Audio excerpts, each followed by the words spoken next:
Paul Bergeron, you believe that Andrew Johnson has been misjudged by history. Why is that?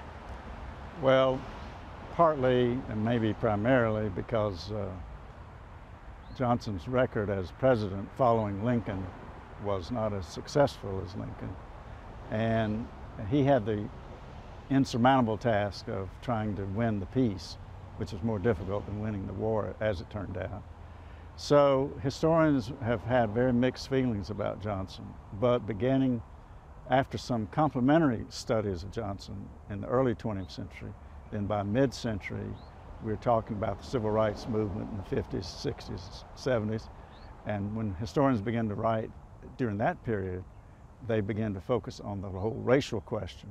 And Johnson was declared irredeemable racist, and that everything he did was motivated by his racist attitudes. So that became the conventional wisdom of the day, and he hasn't recovered from that yet. Of course, almost everybody in the United States was racist, but he was in the power of being the president, and he decided to take a stand that a very narrow, strict construction of the Constitution. And this meant that if he couldn't find that a piece of legislation passed by Congress could be squared with the Constitution, then he would veto it. So unfortunately, that's where he got caught. And beginning in 1866 with several vetoes, which I think he made a mistake on those, that began to feed the notion that he was worried about how blacks were going to achieve new status in society, and he didn't want that. And there's a more subtle side to that in defense of Johnson, to defend the indefensible. He felt like that he himself, as well as all lower class whites, had helped themselves and earned everything they got, and he couldn't see how he could favor one class over another. So he translates that to the whole racial issue, and that just gets you in a almost impossible situation. If we can go back a little bit, what was his relationship like with Abraham Lincoln? Well, contrary to what most historians say, Lincoln and Johnson had a very close relationship. It started when, actually they served in Congress together back in the 1840s, but that was not much to build on. Not that Johnson wasn't around, it was that Lincoln was only served one term. So when Lincoln is elected president in November of 1860, Johnson goes to the floor of the Senate where he served and gave a speech against secession because he's worrying about South Carolina seceding, so forth.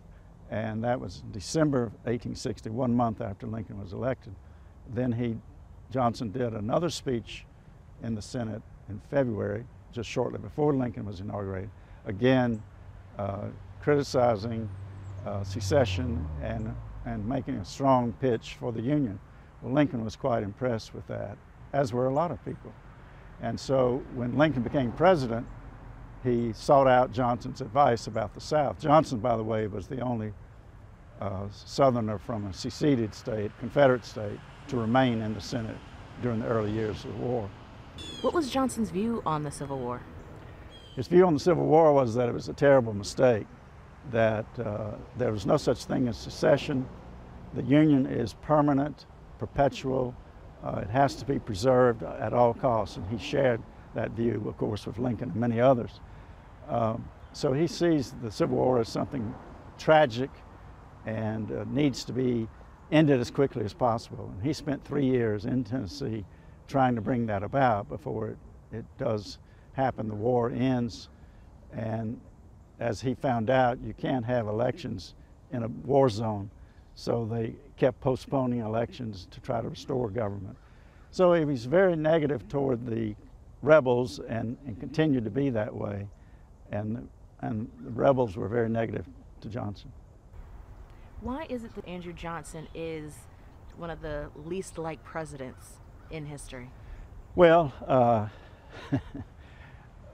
number one, he followed Lincoln. And as soon as Lincoln's assassination occurred, Lincoln began to be elevated constantly in the attitude and respect of the people. Well deserved, I think. So Johnson just can't compare to Lincoln.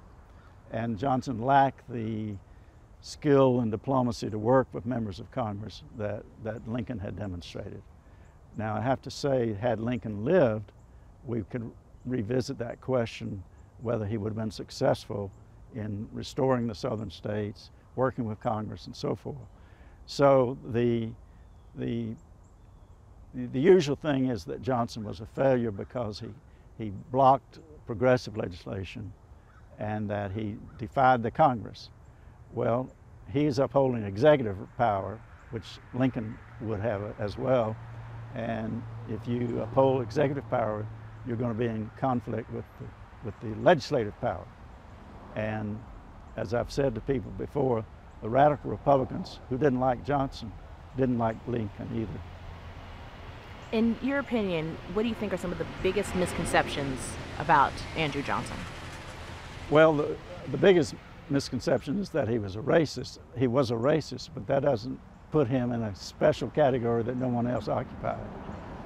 All I'm saying is that how could he not be a racist as a white person living in the 19th century?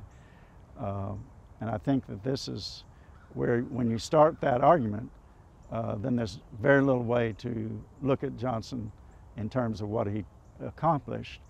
And I think it's fair to say that in his experience during the Civil War years, bringing Tennessee back into the Union was a very significant accomplishment. It took longer than anyone thought it would, but again, the war was being waged in Tennessee throughout that period. And his life was in jeopardy from time to time. And I think that the main problem is being compared to Lincoln, who I guess we could say was spared the difficulties of Reconstruction. And Johnson lacked as I've said earlier, lacked the skillfulness to work with members of Congress. But they decided to make an all-out frontal assault on him and the presidency, and wound up with the impeachment in '68. And you have a clash of leadership and power, and that's what's going on throughout Johnson's career in this period. And members of Congress are saying the president must obey what we tell him to obey. Well, any president will find that to be fighting words, and that's what happened. They were clashing constantly, and it's regrettable. But when they passed the law in 1867 saying that Johnson could not remove any high official, federal official, without the approval of the Congress, the Senate, then you really are just trying to strip the power from the president. And when the Congress appoints military commanders over the 10 southern states, there again raises the question, what happened to the commander-in-chief? And so Johnson has to fight to preserve at least minimal powers of the presidency. So it's a very tough job, and someone who was more outgoing in personality, friendlier, and so might have done a better job. Do you think it's too late for Andrew Johnson's reputation to be changed? Not. I hope not. I've written a book that tries to restore his reputation to some degree. I'm not 100% defender of his, but I do think he needs to be seen in the proper context of his time.